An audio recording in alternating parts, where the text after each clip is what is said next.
Bonjour à tous et bienvenue sur Aiguille et Tricot, je suis Sonia et je suis ravie de vous retrouver dans ce nouveau vlog du mardi 10 décembre 2024. Comme vous l'avez vu dans les images précédentes, j'ai fait mes décorations de Noël. Je suis très contente, c'est une période que j'adore. Dans ce vlog, nous allons parler un peu de tricot, nous allons parler couture et nous allons parler lessive. On va commencer par le petit point tricot et on va revenir sur le pull Académie de Marie-Christine Lévesque que j'ai commencé ce mois de novembre et que j'ai délaissé, ces 2 dernières semaines, mais je vais vous expliquer pourquoi après. Je vais essayer de vous mettre ici une photo du pull de la créatrice. Alors, le pull Académie, c'est un pull qu'elle a sorti tout récemment, je crois qu'il date d'octobre ou de novembre. C'est un pull oversize avec une encolure en V. Voilà ce que j'ai fait. C'est pas grand chose parce que la dernière fois que je vous ai laissé, j'étais à peu près, je crois, à peu près par ici, sous l'emmanchure, il me semble. Donc j'ai tricoté tout ça, il m'en reste encore pas mal à faire avant de terminer tout le bas et de pouvoir faire les manches et de pouvoir faire l'encolure. Donc j'ai encore pas mal de travail devant moi. Pour rappel, c'est un pull que je tricote en coton mérino de chez Drops dans leur coloris bleu tempête, qui est une couleur que j'adore. J'ai choisi cette laine là, enfin ce fil là, parce qu'il est ultra doux, il ne pique pas et comme vous le savez, moi je suis très sensible aux laines qui piquent. Donc très très belle découverte pour ceux qui sont sensibles. Vous pouvez y aller les yeux fermés, elle est vraiment topissime. Voilà. Donc voilà pour ce pull, c'est très très rapide, hein, il n'y a pas grand chose à dire dessus. Alors pourquoi est-ce que je l'ai délaissé ces 2 dernières semaines? Parce que je suis abonnée à la chaîne de Stéphanie Made. C'est une youtubeuse tricot essentiellement que j'aime beaucoup suivre, depuis ses débuts d'ailleurs. Je suis fan de son travail, tout simplement. Je trouve qu'elle fait de très belles choses. En tout cas, moi, c'est mon style et j'aime beaucoup. Et là, tout récemment, elle a sorti un tuto vidéo parce que depuis quelques mois, elle s'est lancée dans les tutos vidéo, où elle nous propose gratuitement tout un tas de patrons. Donc, vous allez avoir des slipovers, des cardigans, des pulls, des capuches, des cols, des moufles, des châles, des écharpes. Il y a vraiment un petit peu de tout. Et aussi beaucoup de tutos adaptés aux débutants. Et ça, c'est très très bien. Voilà. Donc, moi, j'apprécie énormément son travail. Je précise que je ne la connais pas. Hein. Personnellement, moi, je ne la connais pas. Je suis certaine qu'elle ne passera pas sur cette chaîne hein, parce que je ne suis pas connue du tout. Donc, d'ailleurs, les abonnés que j'ai, je me demande comment ils m'ont trouvé. Mais je suis bien contente que vous soyez là. Surtout, ne partez pas, ne me laissez pas rester abonné surtout. Et puis s'il y en a qui arrivent par hasard, abonnez-vous, ça fait plaisir. Bref, je reviens sur le travail de Stéphanie, puisqu'elle s'appelle Stéphanie et elle a la chaîne tricot Stéphanie Made. Je vais y arriver. Donc récemment, elle a sorti un châle que j'ai trouvé magnifique. Donc elle le tricote en Flora de Drops et en aiguille 3,5. Pour moi, c'était un projet trop long à tricoter parce que quand je l'ai vu, évidemment, j'ai eu envie de le faire pour moi, mais aussi pour quelqu'un, pour l'offrir. Et mais je sais que ce soit pour la personne à qui je vais l'offrir ou pour moi-même, ça ne sera pas pour mettre autour du cou comme un châle traditionnel. Ça va vraiment être porté un peu à l'ancienne, j'ai envie de dire, sur les épaules pour sortir dehors ou même pour rester dedans s'il fait un peu frais, un peu froid. Ça sera comme ça qu'il va être utilisé. Et comme je voulais qu'il soit tricoté en moins de 15 jours, je me suis dit que j'allais tricoter son design, que j'allais suivre son tuto et que j'allais utiliser une laine que j'ai dans mon stock depuis 2 ans, mais que j'ai jamais utilisé parce qu'elle me gratte. Donc je voulais pas faire un pull avec, parce que c'est une laine que je supporte mal. C'est la Lima de Drops. La Lima de Drops, j'avais 8 pelotes, donc j'avais une quantité pull. C'est une épaisseur DK et moi j'ai décidé de la doubler. Et pour ça, j'ai utilisé des aiguilles numéro 7. Donc, je récapitule, j'ai fait 2 fils tenus ensemble de Lima de Drops, tricotés avec des aiguilles numéro 7. Donc au niveau échantillon, on n'est pas du tout bon, mais ça, c'est un châle, donc on s'en fout, ça n'a pas d'importance. Il faut juste faire attention, surveiller en fait au niveau des motifs, et puis on sait que dans les motifs, soit il va falloir diminuer l'intervalle entre chaque motif pour arriver à tous les faire, soit il faudra ne pas tous les faire pour arriver à avoir une grandeur de châle qui soit raisonnable et ne pas avoir un châle exagérément grand.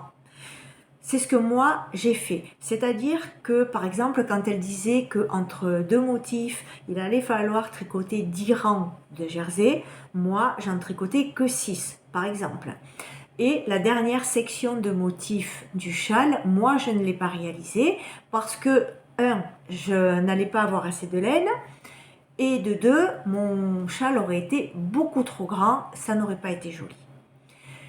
Et j'ai eu raison de faire comme ça parce qu'une fois que j'ai rabattu toutes mes mailles, il me restait environ ça de fil.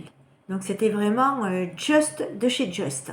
Donc j'ai eu raison de faire comme ça. Ce châle, je l'ai tricoté en 15 jours en sachant que je n'ai pas tricoté tous les jours dessus parce que j'ai eu 2 semaines assez chargées et il y a eu quelques jours où j'ai pas tricoté du tout. Donc en fait, si on se plonge à fond dessus, en 1 semaine, il peut être réalisé. Parce que en faisant comme moi j'ai fait avec des aiguilles numéro 7, en 1 semaine, ça peut être réalisable. Donc ce châle-là, qui est destiné à être offert à quelqu'un, je vais le remettre sur mes aiguilles, j'espère aujourd'hui. Si aujourd'hui j'ai pas le temps, je le ferai demain. Mais je vais le remettre sur mes aiguilles parce que je veux le tricoter cette fois-ci pour moi. Voilà. Parce que en ce moment, il fait quand même assez froid. Là, ils ont prévu 4 degrés pour les maximales cet après-midi. Et quand il fait très froid comme ça dehors, et bien dedans, même si on a le chauffage, moi je sais que ça a du mal à monter à 20. Donc je vais plutôt être sur une température de 19, voire 19,5 en fin de journée. Et un châle sur les épaules, moi ça me fait du bien. Voilà.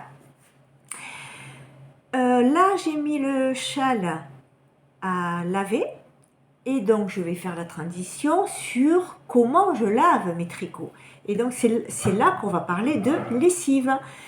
Et pendant mes premières années de tricoteuse, je lavais tous mes tricots avec la lessive Eucalan, qui est une très bonne lessive. Moi, j'ai pas de problème particulier avec, mais c'est juste que moi, j'accroche pas avec cette lessive. Au niveau du ressenti, j'accroche pas, je sais pas pourquoi, c'est comme ça. Donc, comme mon flacon était terminé, j'ai décidé d'acheter autre chose et de tester une autre lessive spéciale tricot. Et j'ai découvert la lessive Maïkaline, qui est une lessive de la maison Kerzon. Je crois que c'est une lessive fabriquée en France. Et c'est une lessive spéciale laine, fibre délicate. Donc avec, vous allez pouvoir laver tout ce qui est laine, coton, la soie également, le cachemire, toutes ces matières nobles et délicates. C'est un flacon qui fait 500 ml et elles sentent super bon, celle-là, la violette et le coton. Et donc, oups. Allez, je le pose, on va éviter la catastrophe. Et donc, dans les images précédentes, vous m'avez vu laver mon châle plus une paire de chaussettes avec. c'est pas une lessive qui mousse, hein, vous l'avez vu dans mon bac, il n'y a pas de mousse, hein, mais je l'ai déjà utilisé sur d'autres tricots. Donc je l'ai utilisé pour la Cumulus Blouse et aussi sur un autre tricot que j'avais tricoté il y a 2 ans, je crois, et qui commençait à être un petit peu fatigué.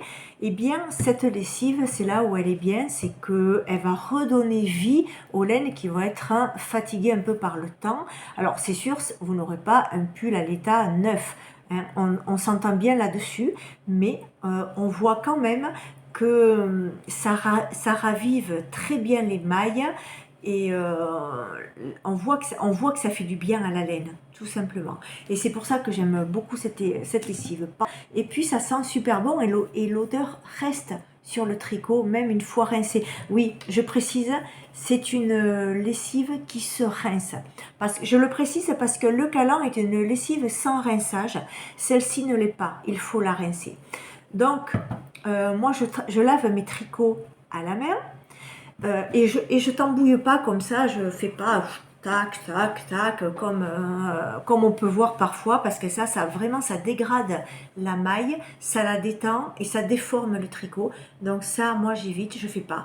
Je pousse un petit peu comme ça dans l'eau, mais vraiment de façon très délicate. Faut être soigneux, il faut être gentil avec ces tricots, on ne les martyrise pas. Hein. Ensuite, je les rince dans 3 eaux de rinçage différentes. Et la 4e eau de rinçage sur les tricots qui ont tendance à piquer un petit peu, et uniquement ceux-là, je leur mets un bouchon de lanoline. Celui-là, je l'ai acheté sur Amazon. C'est de la 100%, c'est de la lanoline pure. Et je vais faire pendant 20-30 minutes, je vais faire tremper mon tricot là-dedans. Et je ne rince surtout pas. Je vais venir juste presser grossièrement et en gardant le tricot en boule au maximum. Je le mets dans un filet de lavage et ensuite, je vais le mettre dans ma machine à laver. Alors, comment vous expliquer ça pour que ce soit clair? Ce que je fais, c'est qu'avant, je fais tourner une machine de linge tout à fait classique.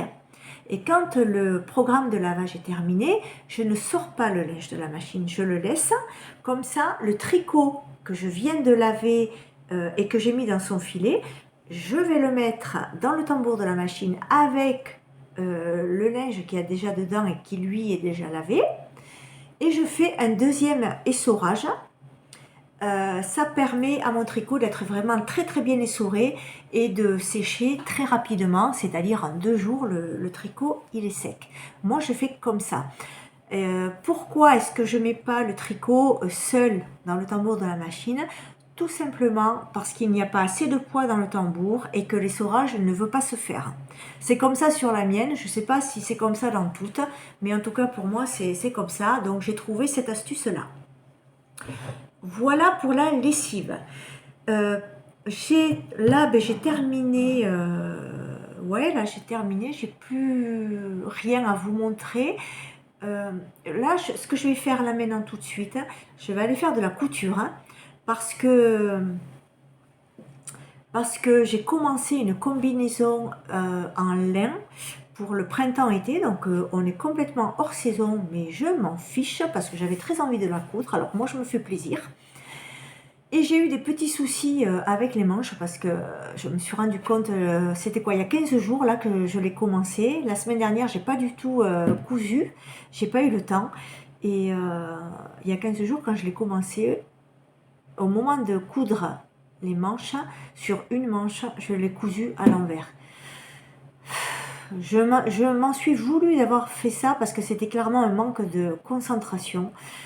Alors, j'ai pas eu d'autre choix que de redécouper les emmanchures, de jeter ces manches-là. Et là, maintenant, aujourd'hui, je dois redécouper des nouvelles manches dans le tissu et les remonter. Parce que j'ai essayé de les découdre et le tissu est trop fragile. Je sentais que là, ça allait déchirer à un moment donné.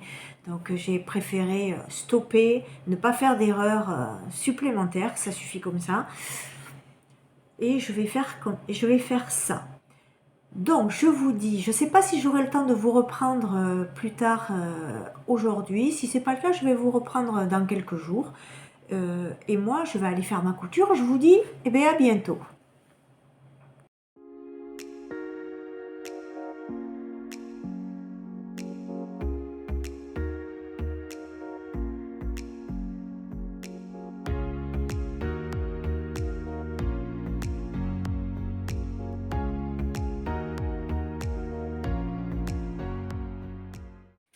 Je vous retrouve, on est un peu plus tard dans la même journée, le châle est lavé, il est essoré et je viens de finir de le bloquer. Alors je vais vous retourner, je vais vous montrer ce que ça donne.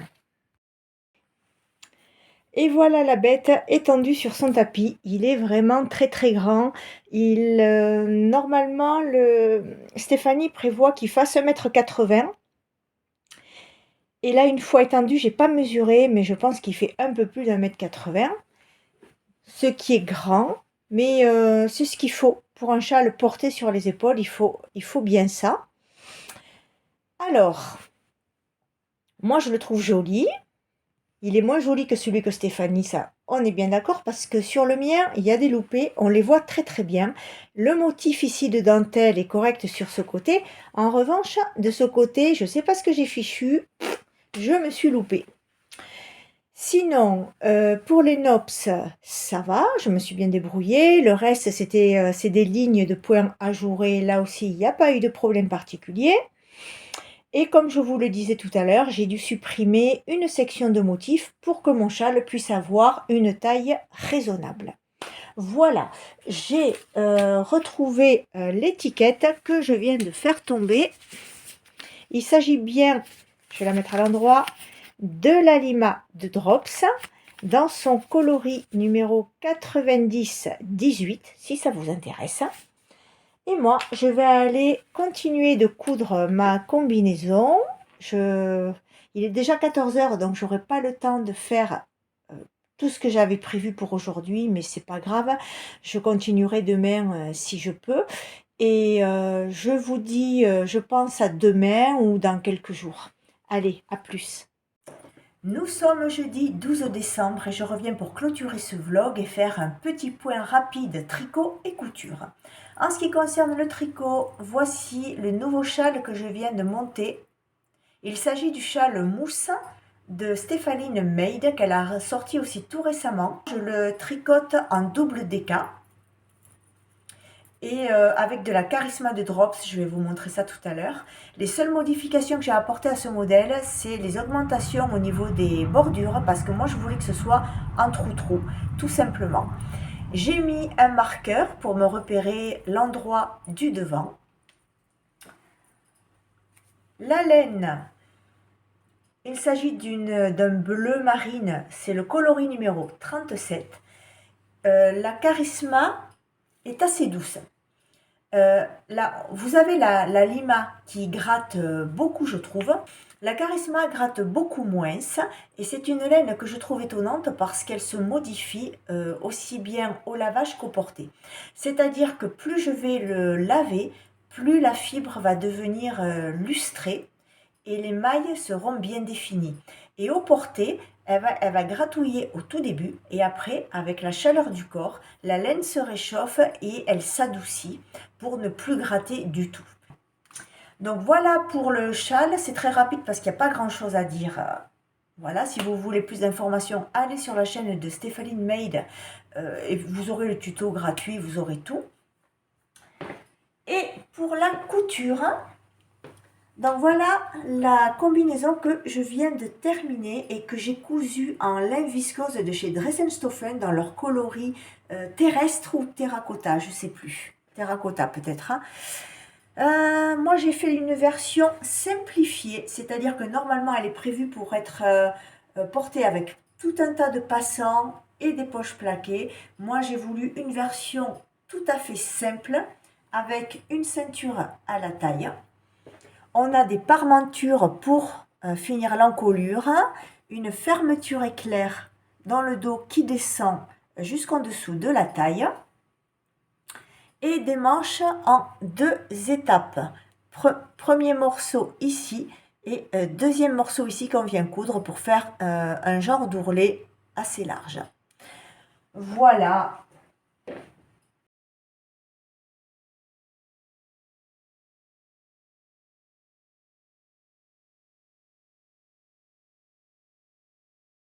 Le patron dans le Burda Style de le numéro 6 2022. Et c'est cette combinaison là, c'est la numéro 107, réalisée dans le magazine en blanc. Magnifique, c'est très chic, très classe. Et vous, là vous voyez la version originale, donc avec les passants et les poches plaquées. C'est ce modèle là, moi, que j'avais réalisé cet été en vert forêt, et qui est très joli aussi, mais le style n'est pas le même. J'aime bien l'idée d'avoir cette combinaison en deux versions, une complète et une sans les passants et sans les poches, pour un style complètement différent. Et bien voilà, ce vlog est terminé. J'espère que ça vous a plu. Si c'est le cas, abonnez-vous, likez et laissez un commentaire si ça vous fait plaisir. Et moi, je vous dis à bientôt dans un prochain vlog. Ou non, je pense que la prochaine vidéo, ça va être un haul de Risenstoffen et Ikati. Parce que j'ai commandé des petites choses et je vais vous montrer tout ça en vidéo. Parce que je sais exactement ce que je vais faire avec. Allez, à bientôt!